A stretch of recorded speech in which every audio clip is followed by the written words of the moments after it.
Let's move on again, more further on the post-estimation analysis properly in this session. So we'll talk about regression using measures. So this presentation is basically, I just revised presentation from Paula Ballon, who used to work for OFI and who is one of the main authors of chapter 10 of the book. That is the reference for this chapter. So, yeah.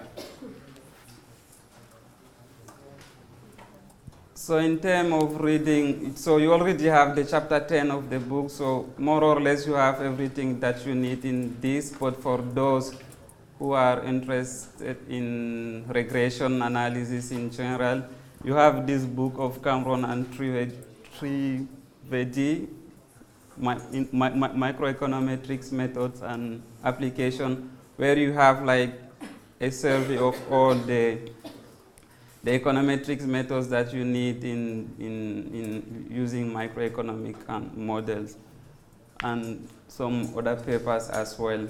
But for the purpose of this course, I think that chapter 10 is enough.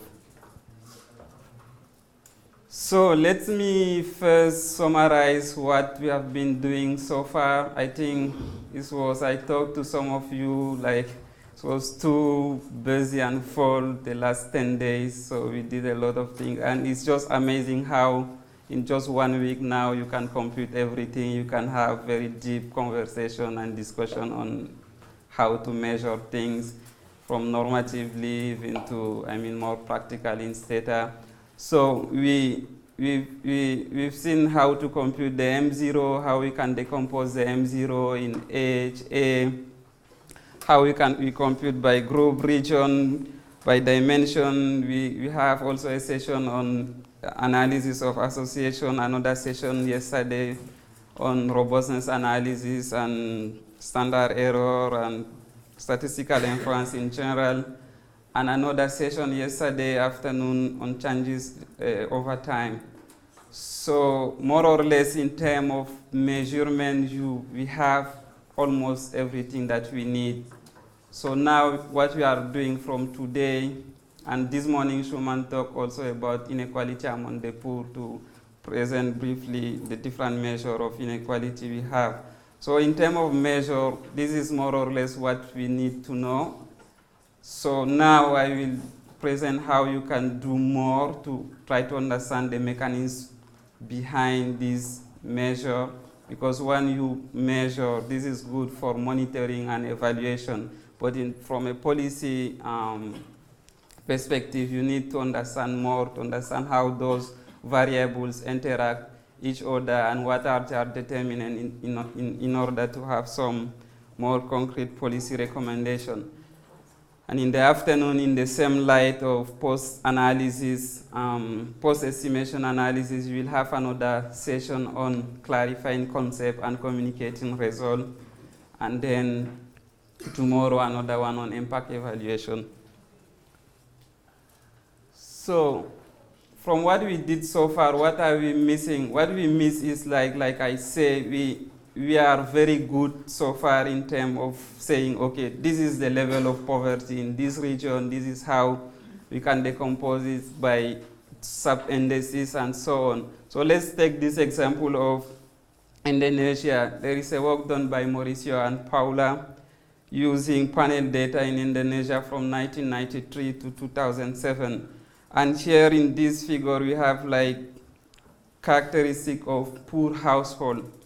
Just to take this example, so for example, poor household in Indonesia in 1993, you have the average year of education of the head of household is 2.1 year. The average age is 25.5, and the household size in average is 5.1. And in general, you have 80% of household head are men and 91% are Muslim. So these are the kind of variables and household characteristics that we may want to figure out how they determine poverty, or what are their effect on poverty, because these are the kind of variables that can be used from policy side of it. So here was something which is at micro level, meaning that the observation or the analysis is done at individual level or at household level.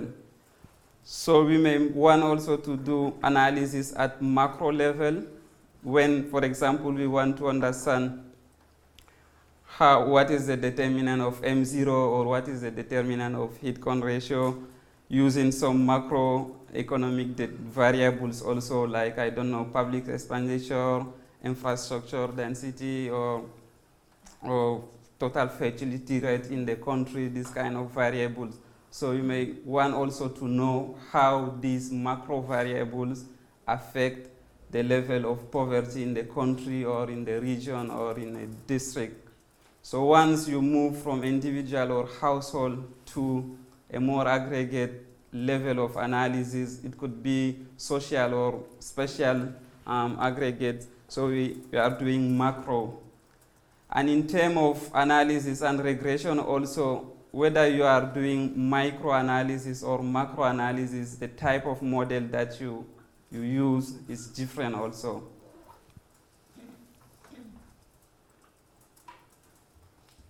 So I already said that why it's important to understand this, because it's good to know how we are doing, if we are performing well in terms of poverty, if we are progressing. But some of kind of decomposition analysis is a first step in trying to give you a guidance or understanding on how the phenomenon works. But to really understand how really the phenomenon of poverty works, you need to go beyond this descriptive analysis to do more econometric analysis to see like what are the different interactions like I mentioned. So the main idea is to see what are the effects of non-M0 or M-alpha variables on M0 or M-alpha measure. Because you don't want also to mix it, because if you mix M0 and in as explanatory variable, you have some other variables that are related to M0. You have what we call kind of endogeneity problem, because we have a double causality. You may have double causality in this case.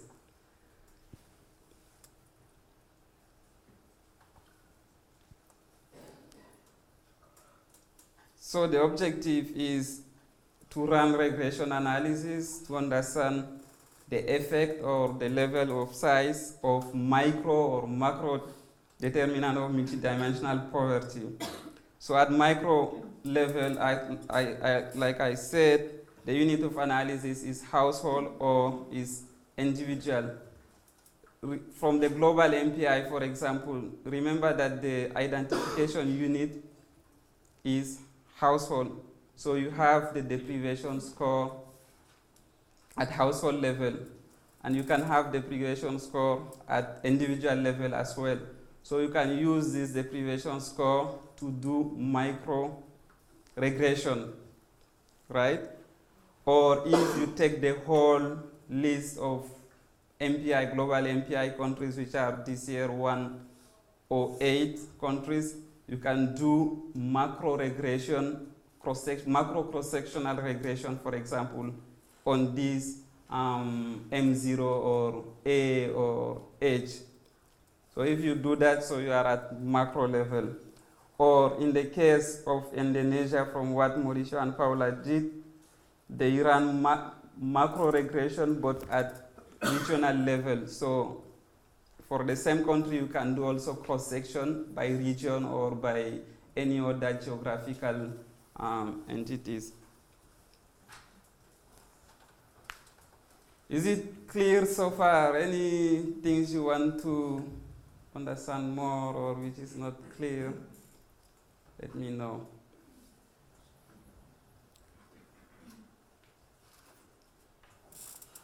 So, why is also important again to do this regression analysis? So at micro level is provide you additional tools also to get like poverty profile in the countries. And poverty profile usually is something very useful from policy perspective, like saying, okay, let's say in Cameroon we have the level of poverty is let's say 20% of households are poor, but these households, these are their main characteristics. So this means that you have clearly an idea of who are really these poor people, and if you know exactly who are these people, so you can identify them precisely, and you can also target them if you want to have some policies. At that macro level, one of the interesting things in macro regression on poverty is like to estimate the elasticity, for example, of economic growth. You know, when the literature on like growth, like you know, over the last 10 years, we've been talking a lot about inclusive growth. So one way to analyze the inclusive growth is to see like countries that are growing very fast, like, I don't know, India, Indonesia. So how these changes in income, in per capita income, change like the life of individual, like the well-being of people in terms of MPI measure, for example. So we want to see, for example, if you have a growth of 1%, how this is translated in changing the deprivation level of individual. So we get some elasticities. And we already have like estimate of elasticities for monetary poverty. And one of the things that we are trying to work on now in OFI is to get also more like robust elasticity estimate using MPI measures. And you may want to understand also how all the different macro variables affect the level of poverty in a country, in a district, or in a region.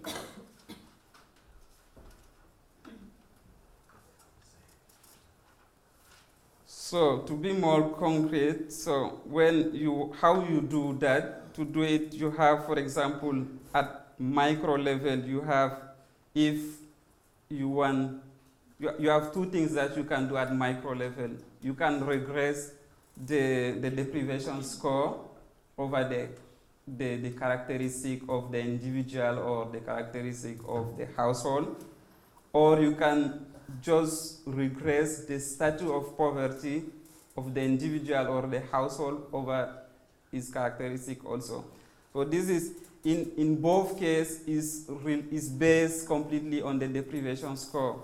So if you just take the deprivation score, so you have something which is linear, which is not binary variables, because you want to see exactly how my deprivation or the level of deprivation of an individual change if one of his characteristics change. Let's say he get,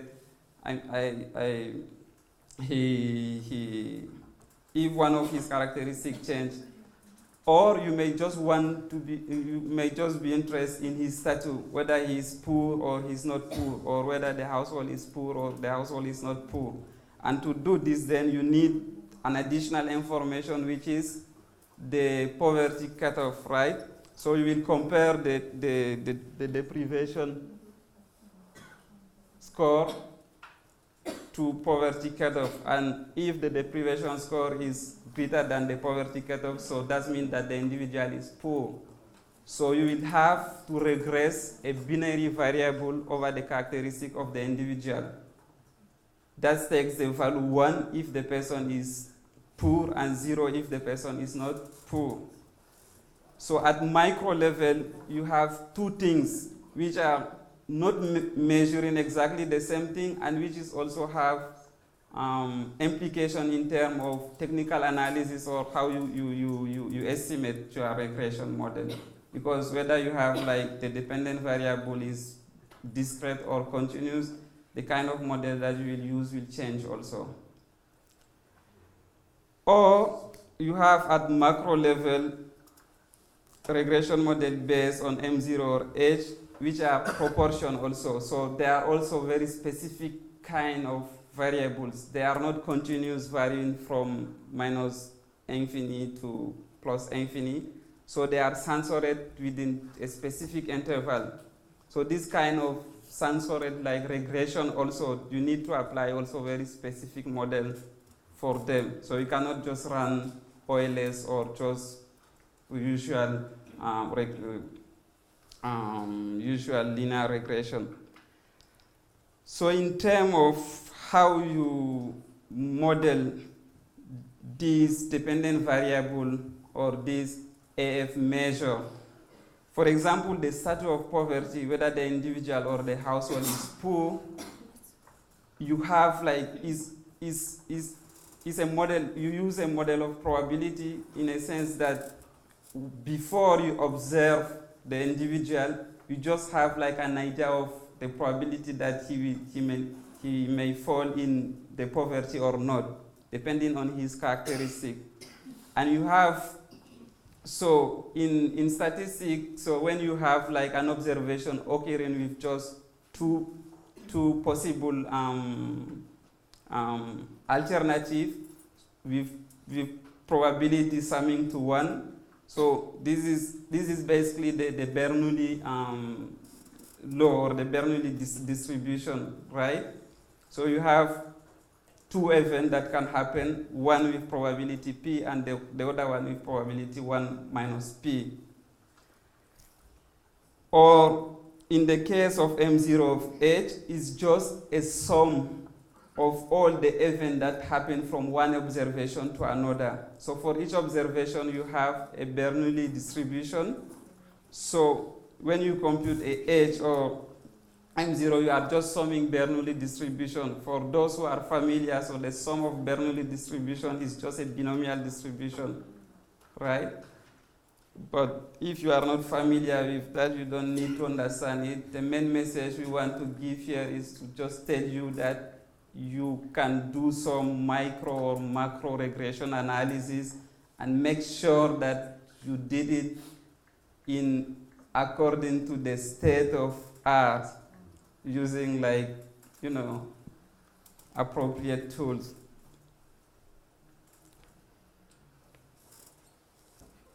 So what I will briefly present you, these are like more motivating given the context, what we are trying to do, why we do that. So what I will specifically present in this presentation, I will show you how you can do some regression on AF measure and using as explanatory variable non-AF variables with a special emphasis on micro regression. So let me just briefly remind you or introduce what we call regression or what is a regression model.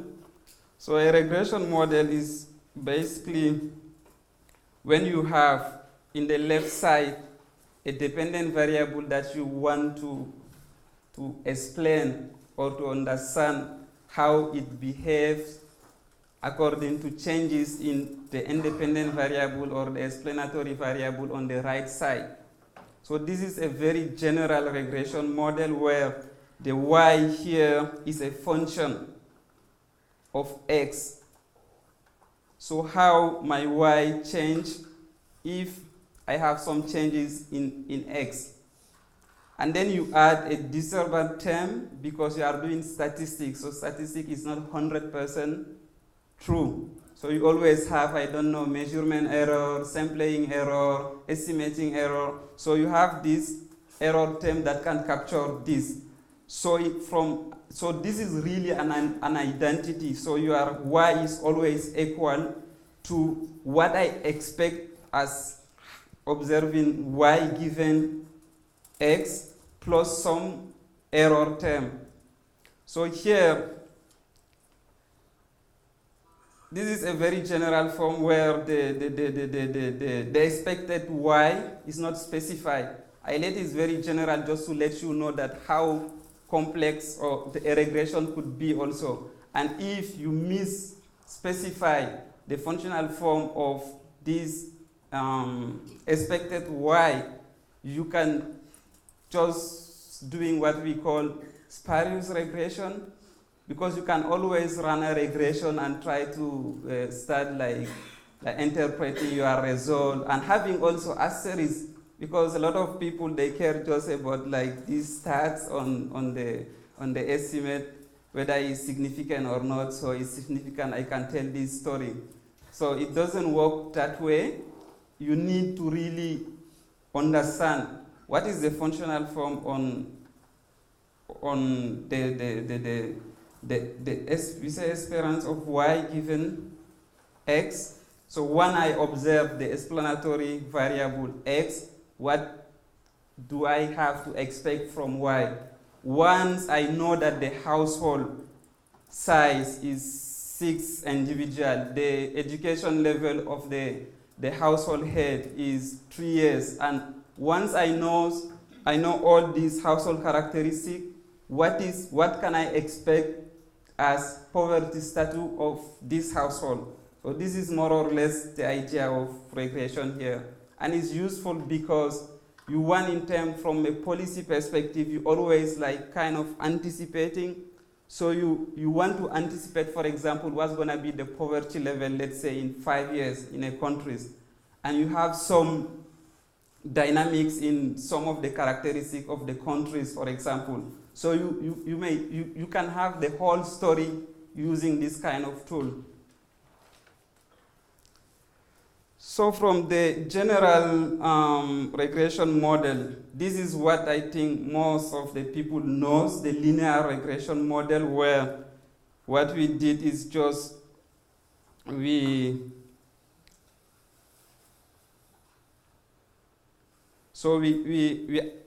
assume a linear function to the experience or to the expected y given x, right? This is what we have here.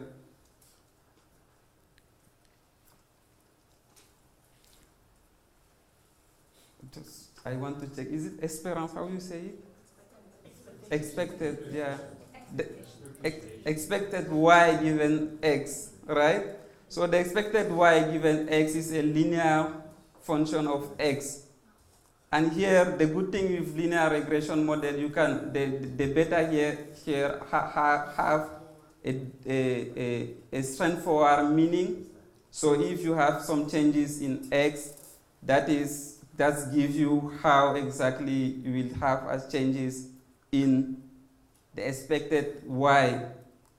So the beta here so if you are sure, like if you specify linear regression model, if you can specify a linear regression model, is always the the best model to have, because it's very easy to estimate also, but you have a lot of conditions to specify this kind of linear regression model.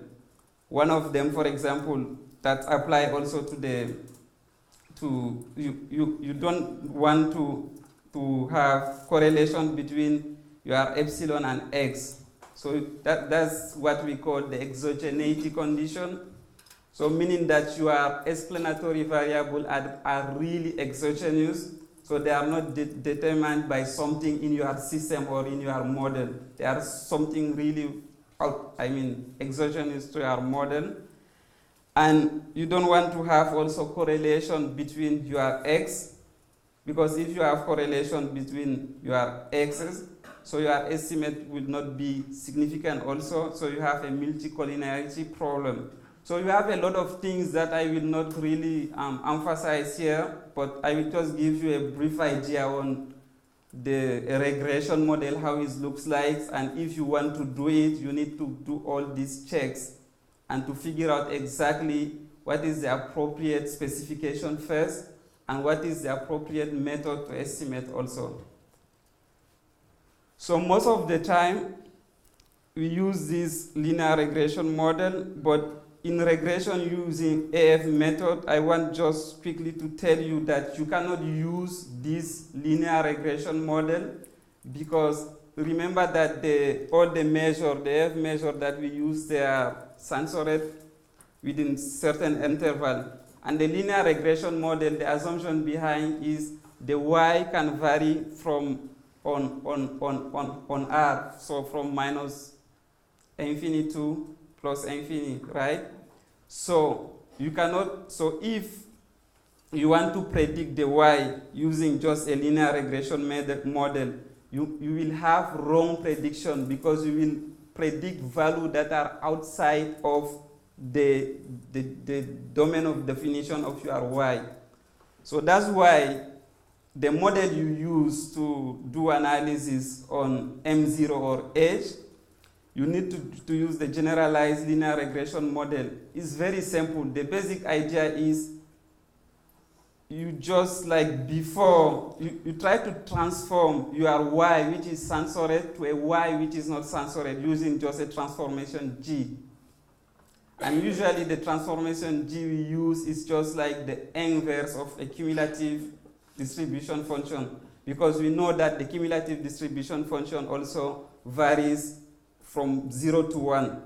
So if you take the inverse, you can go on R, right? So this is more or less the basic idea. So instead of regressing expected y given x, you regress the transformation of expected y given x over the linear model that you have. It will be more clear when we will get to example on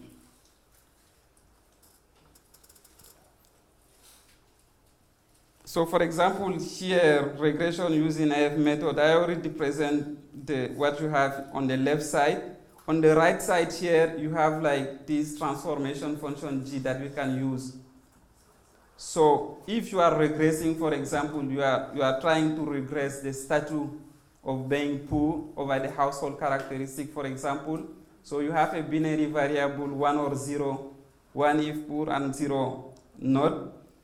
If you just run a linear regression model, you cannot do that because your variable, your dependent variable, take just the value 0 or 1. And what you have on the right side, your independent variable. So if you predict, you can be out of these two possible values, which are 0 or 1. So how you do it?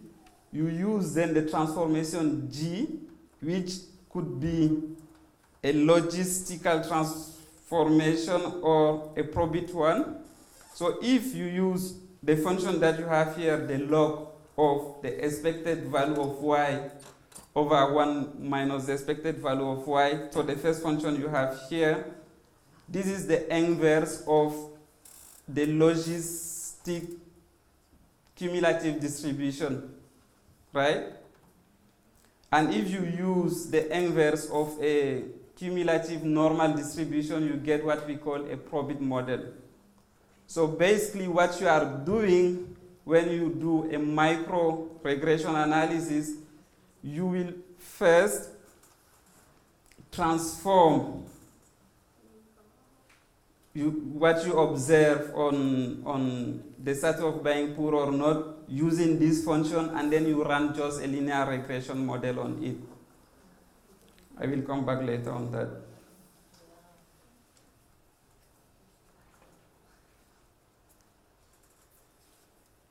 How do you get it? Good? Okay. So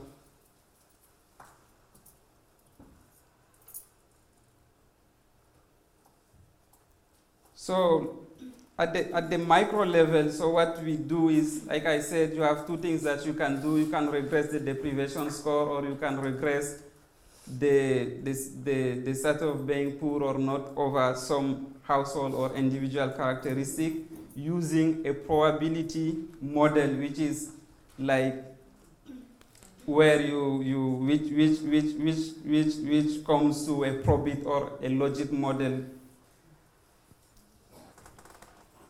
So y here is the status of the poverty. So y take value 1 if the deprivation score is greater than the poverty cutoff. So if you are poor, you have a value 1. If you are not poor, you have the value 0. And the outcome of this binary variable occur with probability P, which is just like the proportion, it gives you the proportion of, so statistically it's just P is the proportion of poor people. So if you want to have a very raw estimate of what is P,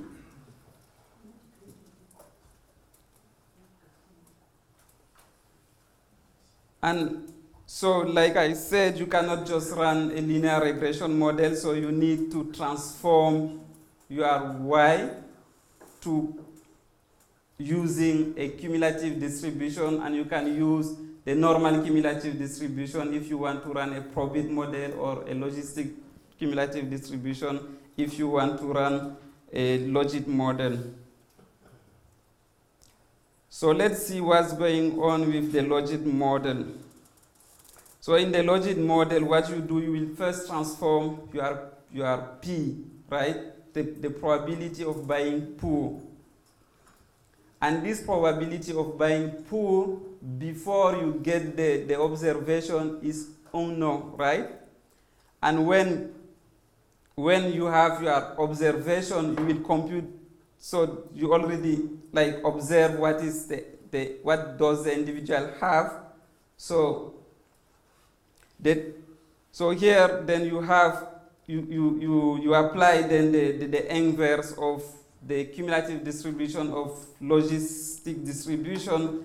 You take the log of the odd ratio, so we call the P over 1 minus P as odd ratio. This is like the relative chance of buying poor, because P is the probability of buying poor, and 1 minus P is the probability of not buying poor. So if you take the ratio, it gives you the relative probability of buying poor. But you are not like running the regression on this relative probability of buying poor, but you take the log. So with this transformation, you are sure that what you have on the right-hand side is something that varies from, that can take any real value, and what you have on the right are your independent variables. So usually when we run the logistic model, what we want to interpret is the odd ratio. So P over 1 minus P, because it gives you how the relative change of buying poor changes when one of the characteristics of household or individual change. So this is what you want to interpret, right? But for estimation purpose, you use the logarithm.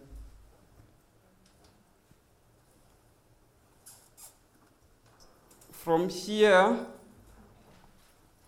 how you get the odd ratio? You see, like, because you goes from the logarithm model, so when you apply exponential, so you can get the odd ratio here equal a multiplicative term of beta. So you can interpret the exponential of a beta. So the exponential of a beta gives you the odd ratio, which is the relative chance of buying poor.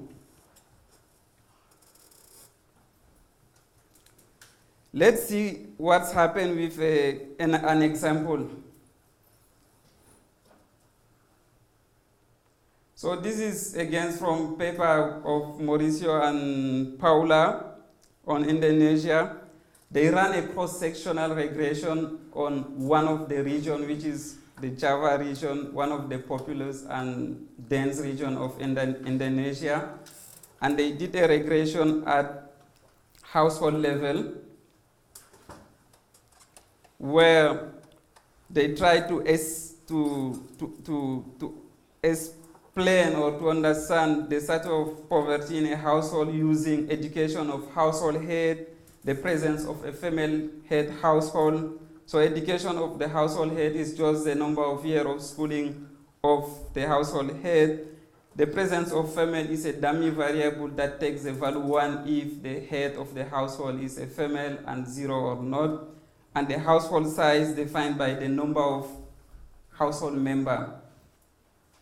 So these are the explanatory variable that you have, the X that you have on the right hand side.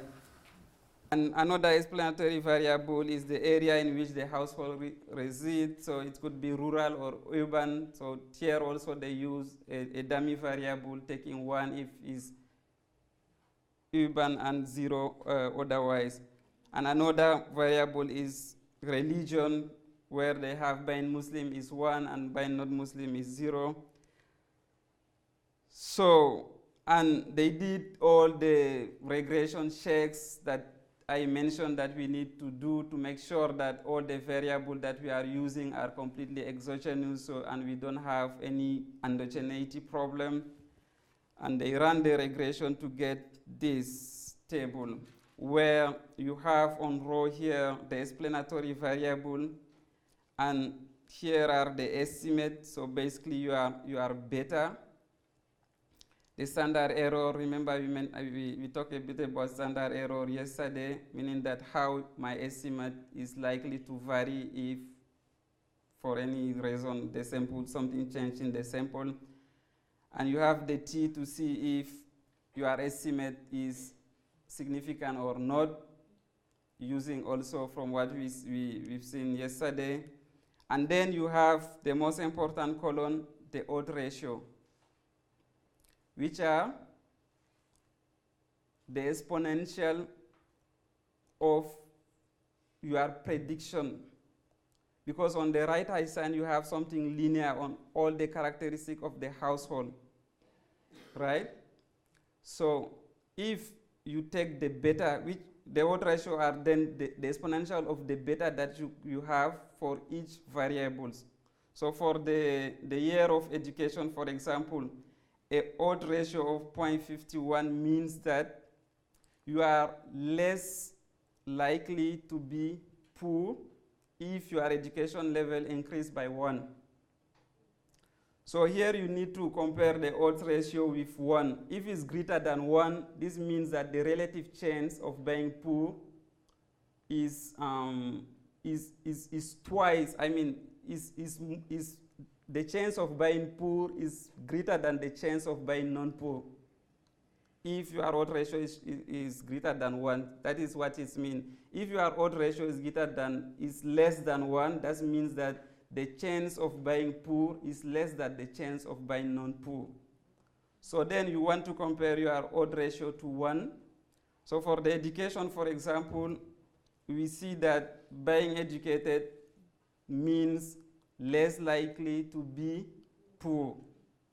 And for female household heat, we see that the odds ratio is greater than 1. So meaning that being a female, if the household has the head a woman, this household is more likely to be poor. And the magic of regression is that if you really run your regression well, in a sense that you did all the checks and everything, so these are really powerful policy tools, because you can then try to see how you can change the characteristic of the household, or how you can change the composition of the household using any, social policies, demographic policies, health policies, to get exactly to what you want because the good thing with estimate of beta, so that means that you can see if my x vary, if I'm able to change my x from this value to this value, so my y also will change from this value to the other one. And the household size also, bigger households are more likely to be poor, and living in urban area is less likely to be poor compared to living in rural area. This is also more or less what we get from monetary regression also. For being poor, we cannot interpret it. We have something here which is less than 1 but is not significant. And I want to have your attention on that. So if you run the regression and you get some estimate which are not significant, you can say nothing, because not being significant means you can take it as 0. So it's not statistically different to 0, the effect that you are getting.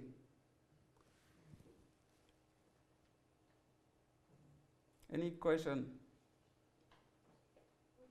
Yes. I have a question, maybe it's not directly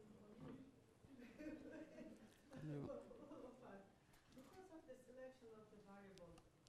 When we try to compute the H M0 and the average, we identify those indicators which somehow explain or characterize a situation.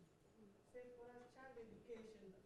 We selected variables like the education of the mother, the sex of the head of the household, the years of education, and my question is,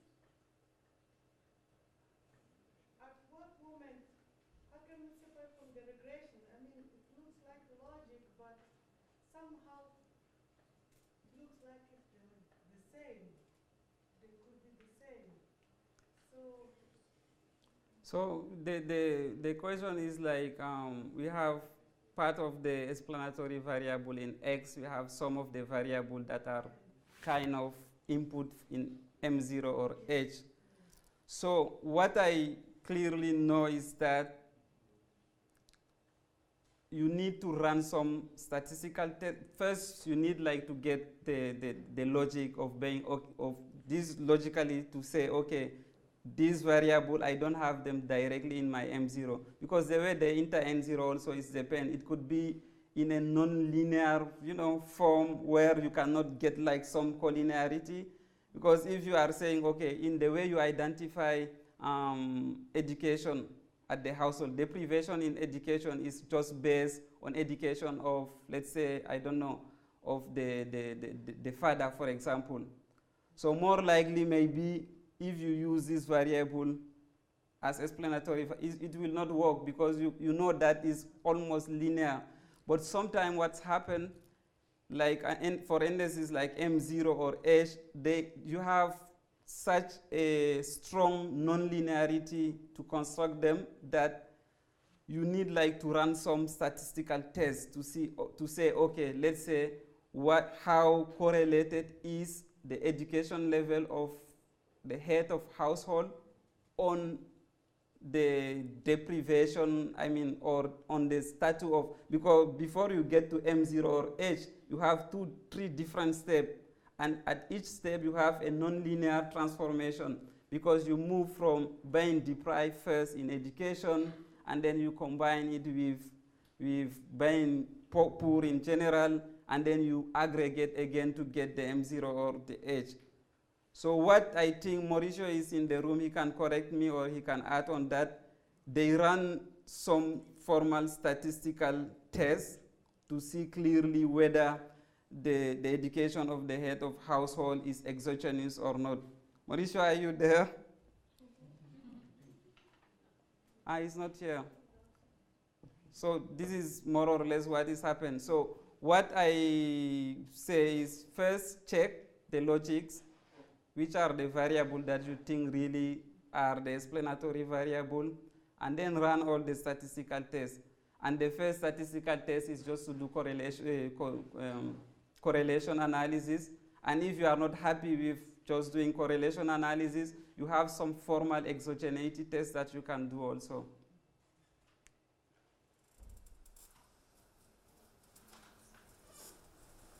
Oh, Sabina also is here if you want to add something on how they select the variables. Oh.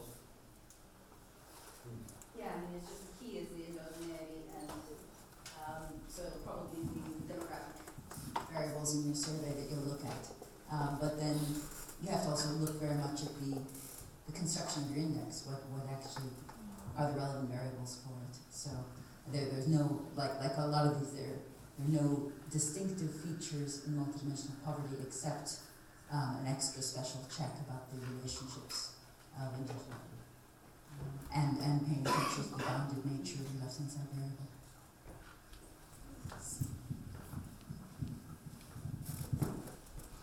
All right, any other question on that? Yes. I'm confused because there I'm seeing, for example, that living in urban areas, you are more likely to be non-poor. Mm-hmm. But you can also see that when you compare regions, right? In terms of policy, you can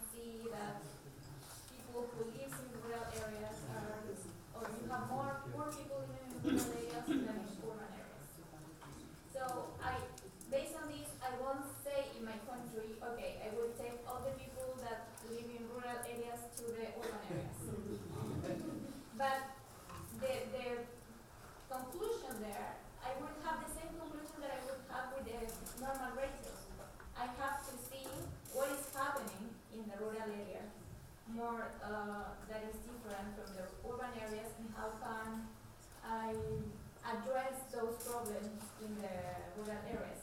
So I don't see the add value of this. So you're saying like basically like you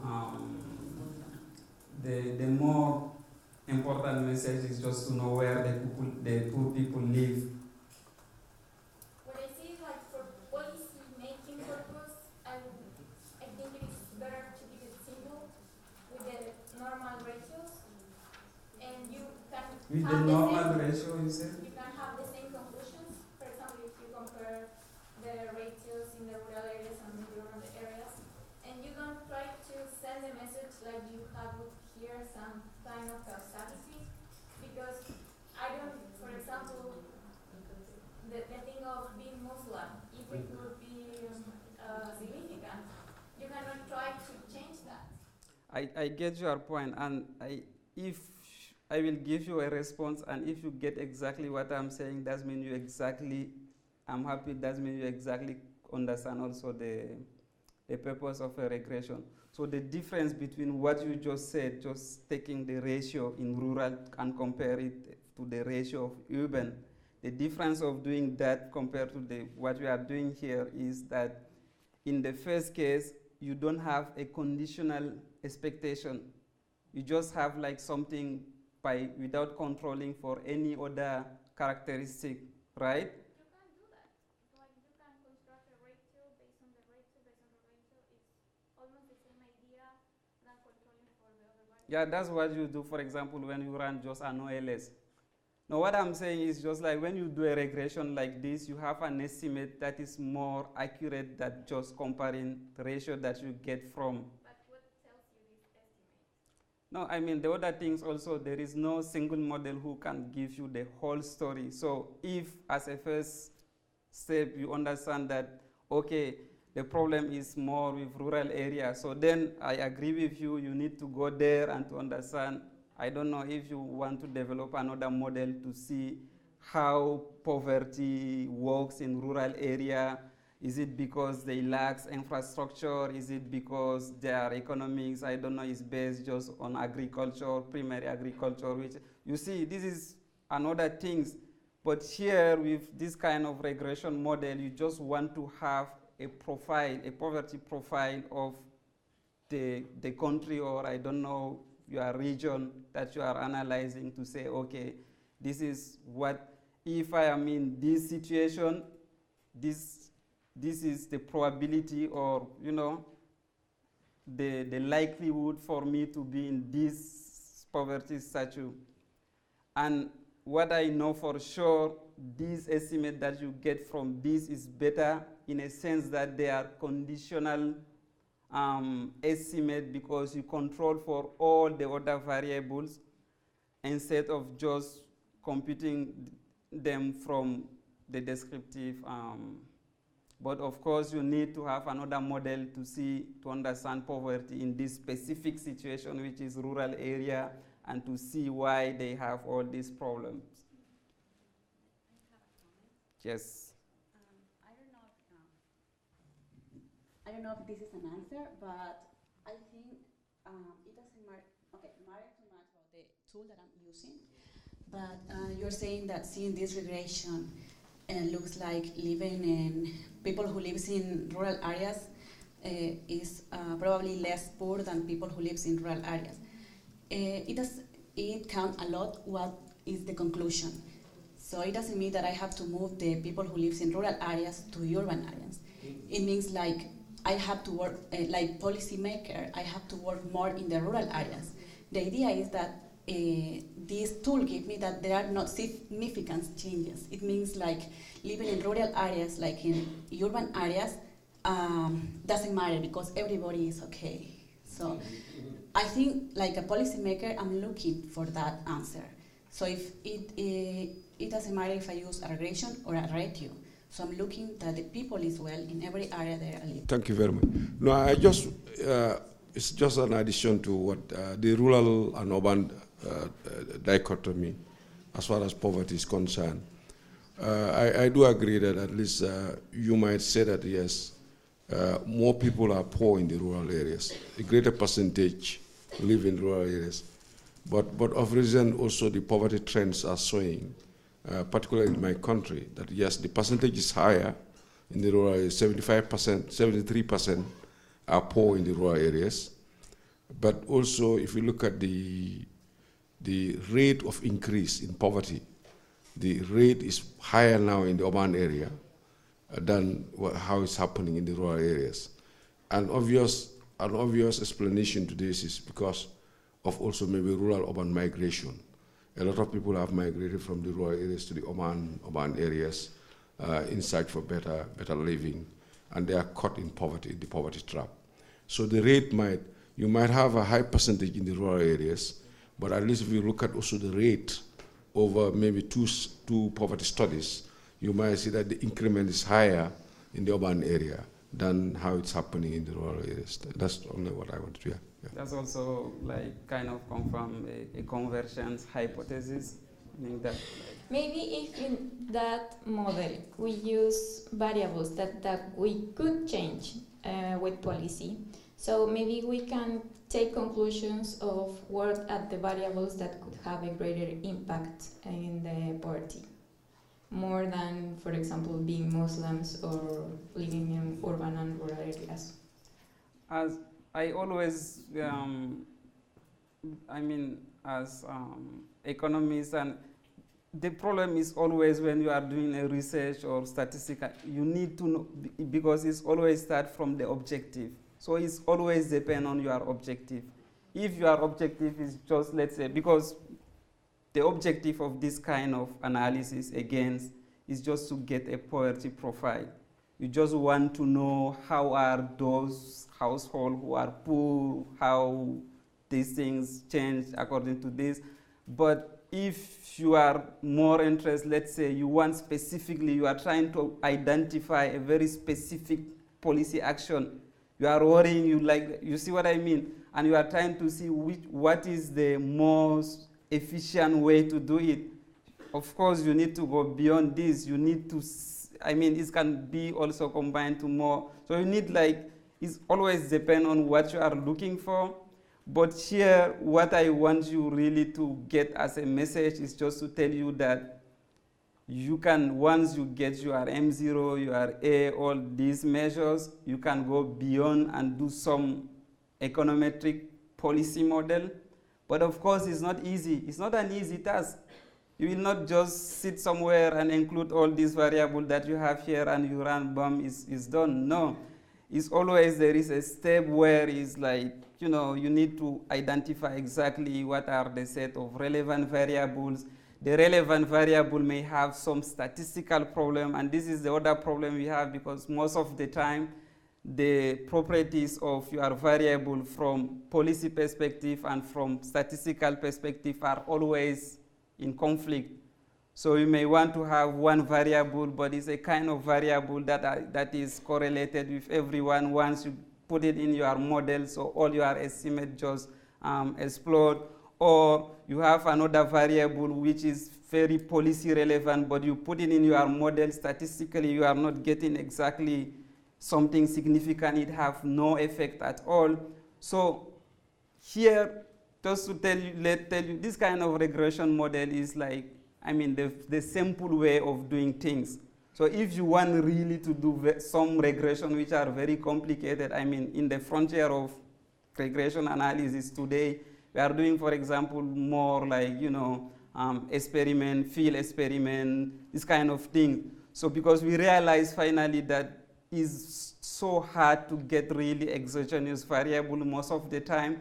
So you can use instrument and whatever you want, but always you have problems. So that's why people now, what they tend to do, they go on the field. If you have an idea of something that could be relevant for policy, you go, you run the experiment, and by running the experiment, you know exactly, you have a control over your variables. So you make sure that things that you are collecting, you don't have this endogeneity problem at all. And you are doing also very concrete action, because you implement something, you take the observation and you go back and say, okay, this is what happened. You see, this is just to give you an idea on all the evolution on regression or econometric thinking. So it's very huge and complex. So this we can, the idea of this table is just to present you kind of very simple story that we can get directly, but I agree with you, it goes beyond that.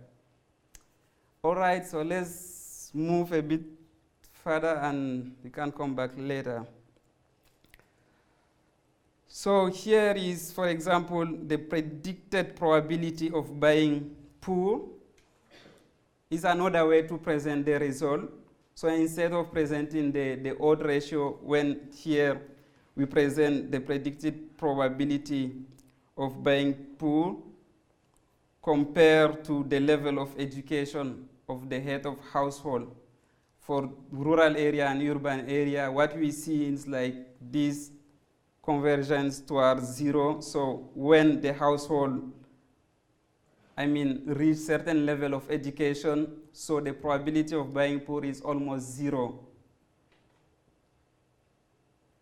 And this is also like kind of, but here you are doing binary analysis where you just like plot the variation of the chance to be poor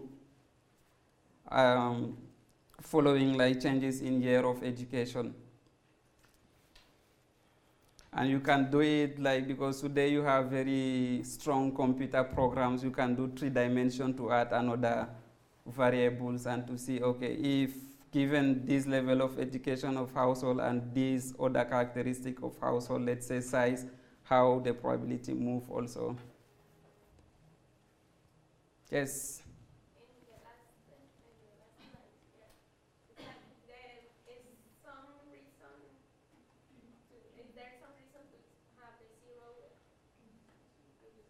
Is it 0.4?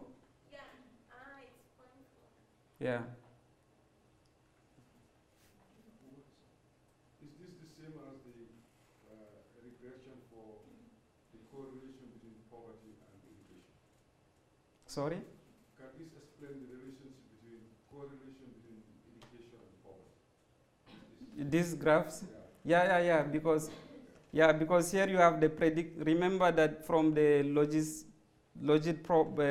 model, when you can predict the probability of being poor or not, because that's the idea of regression. So, and prediction here means that if my x varies, what can I expect from my y?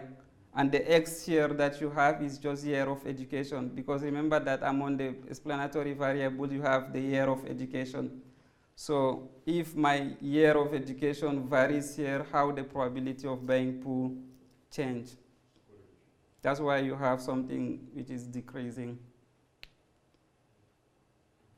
Because the 0 is not at the x is upper than 0. That's my question. I don't know if it's... No, this is just a scale problem. So you can just move the axis, the x-axis just be a bit up. We put it there, just this doesn't matter where it is, but that's why the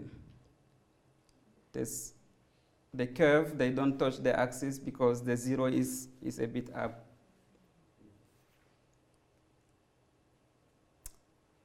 All right. So for macro, so the example that I just presented was micro regression at household level, right? So when we move to macro, we may want to understand, like I said, how my M0 or my A change when some of the macro variable change also.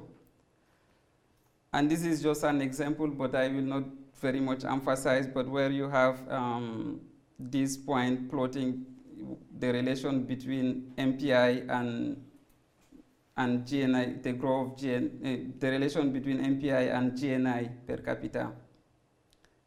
So you may want also again to, in estimating the poverty elasticities, to have as an explanatory variable a GNI of the country or GDP or what any other income measure at the country level, and to see how changes in this measure affect my multidimensional poverty.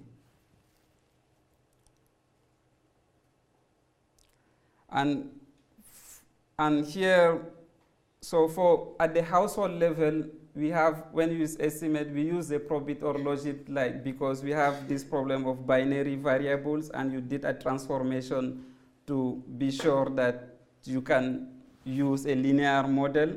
So for model of H or M0, we also have a problem of censored variable, because H and M0 varies from 0 to 1. So you can not just run the normal linear regression model, because if you do that, you will be doing prediction which are wrong, because you can predict some H or M0 which are out of the interval 0, 1, right? So you have here to do a regression, but on censored variable, on a censored variables. And to do it, so you have two different ways to do this kind of regression analysis on censored variable or variable which are bounded in an interval. You have what we call one step, where you specify a model without distinguishing the values, the extreme values.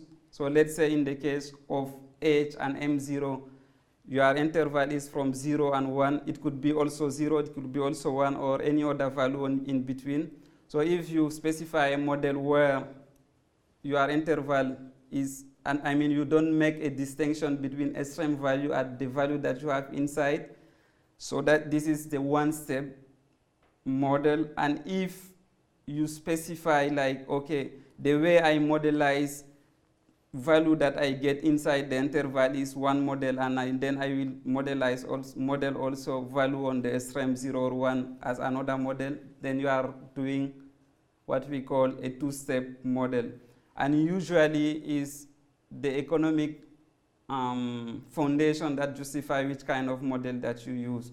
Just very briefly, for example, when you are analyzing farm, for example, to export or not export, the decision to export, which is when you are analyzing the proportion, for example, of export over the whole sales of the firm. So the decision to be a film that can go on sport or not, this is a strategic decision of the firm first. So we have some film which will be specialized just on export, some other film which will be specialized on just domestic market, or you can also have something that can vary. So if you are analyzing, for example, film, you may want to have a two-step censored model, because first you have all the logic to see if the film is a film that is producing for export or not, and then what are the proportion of export that. So you don't need to understand this. It's just like to give you the general story, and those who are interested can go and read the appropriate literature that you have on the slide. And what I will present here, I will present you very briefly also the 4 different one-step approaches that we have. So if you have to do a regression on a censored variable, the first attempt is just to ignore the problem. And this is what a lot of people do. But the problem when you do that, you will get your estimate, you will get the stars of significance and everything, but you will be interpreting wrong estimate and doing just spurious regression. And we have a lot of studies in, for example, monetary poverty, where they did the regression but without using censored models. So we want to get your attention here. So if you want to do macro regression on M0 or A, make sure that you are using the right censored model to use. An alternative is to use the logarithmic transformation on your M0 or H, because you know that the domain of definition of a log is 0, 1, and then when you apply log on a variable that vary over 0, 1, you get something that varies from minus infinity to plus infinity. So if you regress your log of H0 or M0 over a model of linear specification, for example, the one that I present, you can do it also. But the problem with that is I think the problem is more statistical problem in a sense that you have a better way of doing it, which is a TOBIT developed by Madala in 1991, where for people who did regression, they may hear, probably they already heard about the TOBIT. So in the literature, usually the most common model that we use for sensory variable is to use a TOBIT, which is a way of, the idea is very simple. So you just take, it's used the maximum likelihood estimation procedure, where you just try to modelize exactly, because each variable, if it's censored, let's say, if you have a variable which is not censored, there is following a normal distribution, for example, you can just try to get the cumulative or the distribution of a censored variable also, and then you construct maximum likelihood function from distribution of censored variable, and then you maximize the likelihood, and then you get your estimate. So this is more or less the basic idea behind the TOBIT model, where you really construct for each censored variable the corresponding distribution, likelihood distribution. But the good thing today, all what I'm saying is just theoretical things. If you want to deal in Stata, you have just one command and you put it, you get everything. But it's important when you are doing it to understand exactly what you are doing. And the fourth approach of one step is, okay, to take as a transformation the inverse of a beta distribution. Because the beta distribution can have also this property that we want here, meaning that you can transform your censored variable from 0, 1 to something which is more continuous, over R. And you have also appropriate literature here if you want to see more closely. But the idea, you see the links with probit and logic is always I first transform my variable, my dependent variable, to take it from an interval to something more open, and I apply a linear regression on that.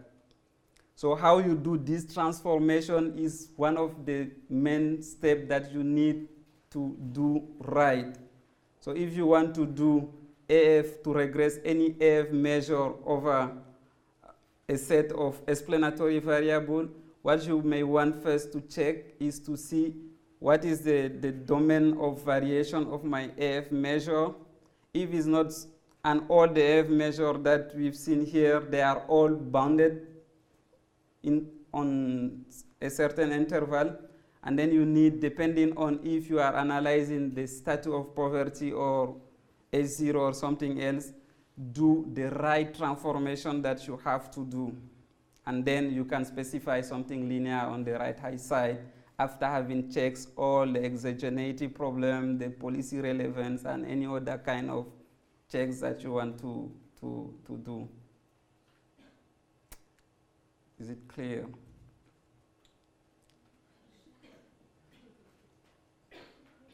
Good.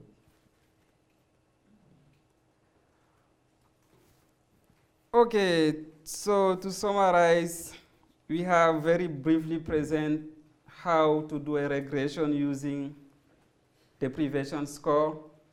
And to do that, if you are interested in the poverty situation of the household or individual, is basically doing a probit or a logic model where you try to explain the relative change of being poor over a certain set of individual characteristic or household characteristic.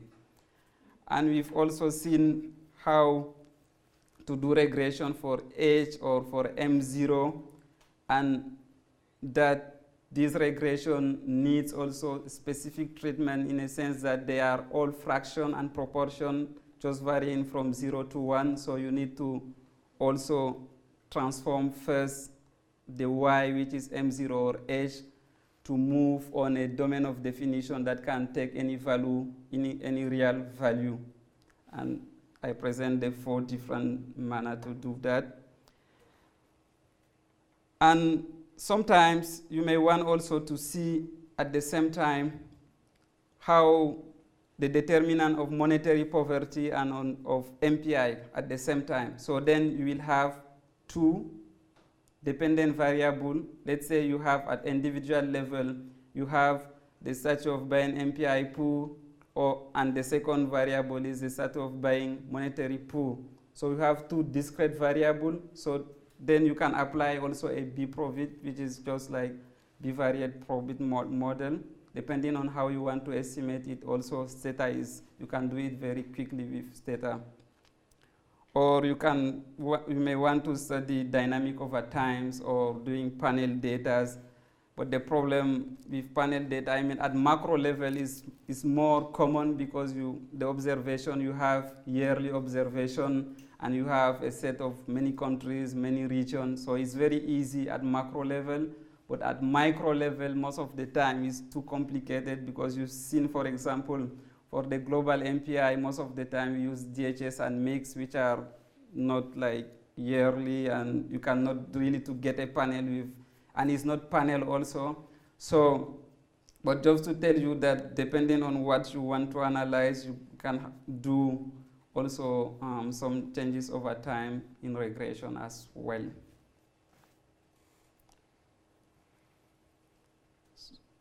So the importance of regression is to understand the transmission mechanism of poverty in order to identify like relevant or concrete policy recommendations. So by doing regression, we are able to account for the effect or the size of impacts of one variables or dependent independent variable on our poverty level.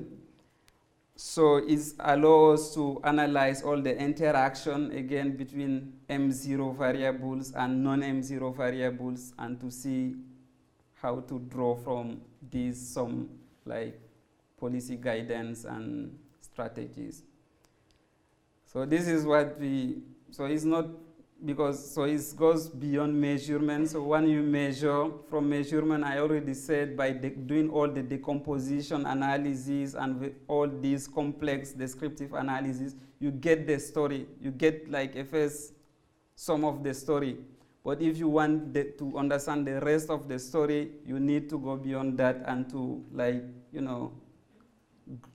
add also some external variable to this like framework and try to see what are the different interactions that you have, and always checks that you are estimating the right things. I don't want you to do spurious regression. So do you have any question before we go for lunch? And or you can use this. Yeah, could I just add a couple things for those of you who are more methodologically inclined? You notice that we simply talked about levels in terms of the macro regressions of H and M0. But of course, very commonly, you are going to want to do macro regressions with trends rather than levels. And also, he primarily presented the logit and probits for the binary identification vector status. So is the poverty status positive or negative? Are they poor or non-poor? But again, we need to think more and have methodological work as well as empirical work when your left-hand side variable is the value of the deprivation score, the sensory deprivation score for poor people. So it's to say that this work is a work in progress, and there's space for methodological development as well as papers that really implement very, very clearly and very, very well these kinds of analyses that then others can look at when they are designing their own post-estimation analyses. So I do hope that this is an area where next year when we teach it, we will have a lot of new work, including Bouba's work, to draw on in terms of empirical examples. Yes, I don't know if someone Meika is in the room. Can you help me?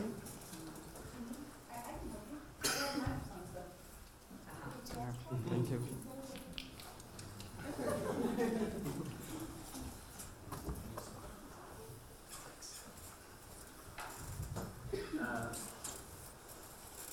You're just talking to one and the other one listens. But talking to both of them. Are they not? The both should be on.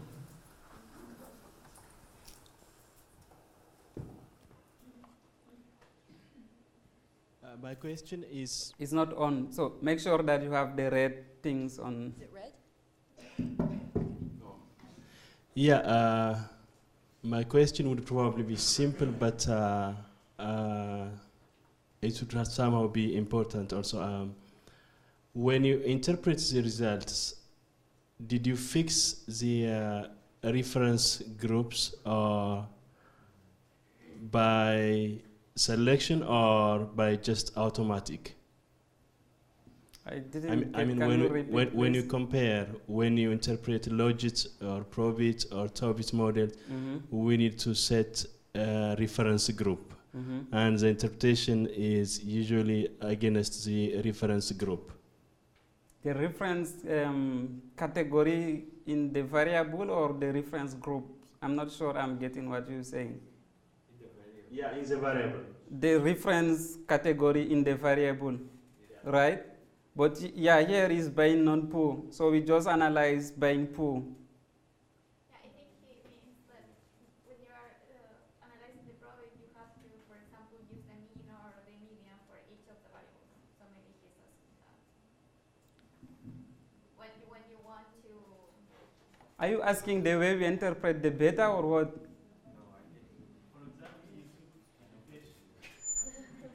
I think you want to say something.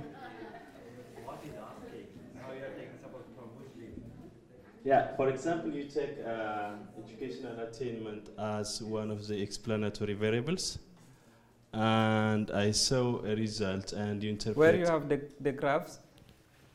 Just interpretation, forget the graphs.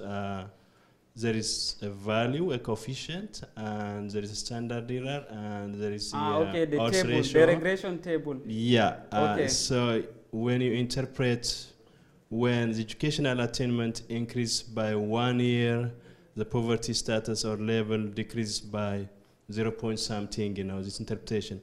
And this kind of interpretation should be with a reference group.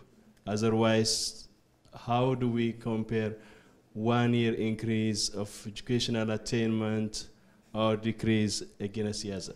Okay, so for interpreting the regression model, the way you reach your beta is always, the beta gives you the changes in your dependent variable when the independent variable change and everything else being unchanged.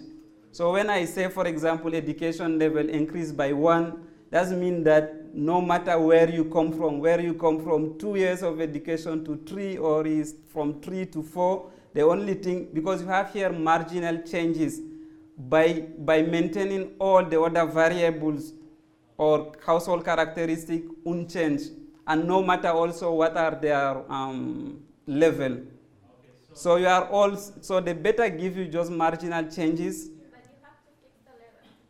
Like, for example, if you want to estimate the probability, for example, you can take where you are taking for reference only the rural. So that is, will be your rural, I don't remember. So then, for example, for years, you will have to fix it maybe in the median or in the average. So I think that he's asking which values you chose for the reference to compare the difference in probabilities. Okay, for the categorical variable as explanatory variable, that's what you are asking. Yeah, of course, we will include we always set a reference. So, for example, here, that's why we present just the rural, so that means the reference was we present the urban, so the reference was the rural.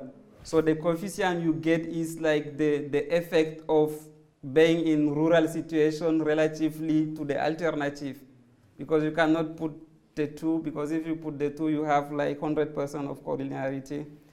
But yeah, the way you interpret it, if you have a binary explanatory variable, you need to read the coefficient like the effect of buying in one case versus the other one. So it's a relative situation. Yes.